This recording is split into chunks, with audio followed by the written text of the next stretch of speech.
ang babanggitin kong pangalan ay ang nominado sa grupong ito. I'm sorry, you are nominated this week.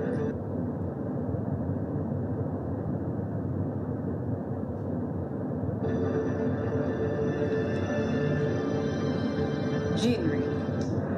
Ibig sabihin, Elise, Nonong, Nico at Pakoy, ligtas kayo sa linggong ito. Maaari na kayong bumalik ng bahay.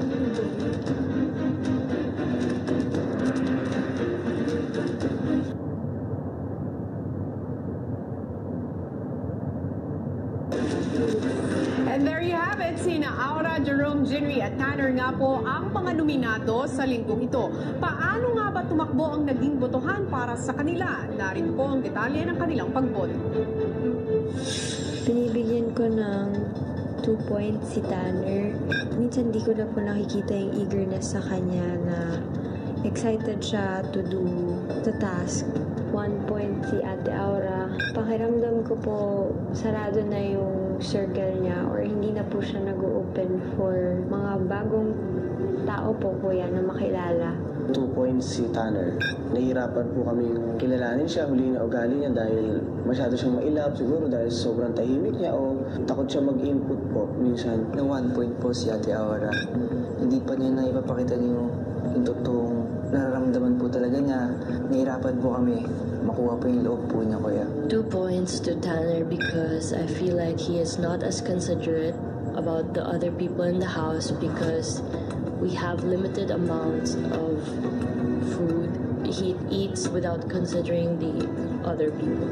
1 point to Cora because she forgets to do her chores, therefore we have to do her chores. 2 points si Jinri po.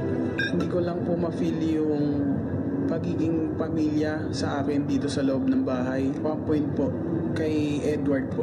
Sa lahat po ng boys kuya, siya po yung hindi ko masyado pong ka-close kuya. 2 points to Aura in the last cheerleading task where she could be quite bossy. I found myself as well as a few others being sort of ordered around sometimes. 1 point at the Cora. Some of her jokes I feel are kind of inappropriate sometimes. 2 points si Kuya Jerome. Medyo hindi ko lang po nagustuhan kuya na minsan gumagawa siya ng green jokes. 1 point si Kuya Tanner dahil sa lahat po siya po yung hindi ko masyado nakitaan ng sobrang effort sa cheerleading po namin na task. 2 points si Ate Aura. Kapag nagsalita siya ng prangka, hindi niya alam na baka may nakakasakit na siya. 1 point si Kuya Tanner. Alam niya na hindi ako masyado marunong sa language niya, yung magkaintindihan kami. Kaya hindi niya ako masyado kinakausap. 2 points si Ate Jinri po kuya. Lagi din po siyang umiiyak and nawawala po kami sa focus. 1 point si Ate Aura po kuya. Kami po yung nakikinig lang po sa leader po si Ate Aura po na napangunahan niya po yung leader po. 2 points si Jinri.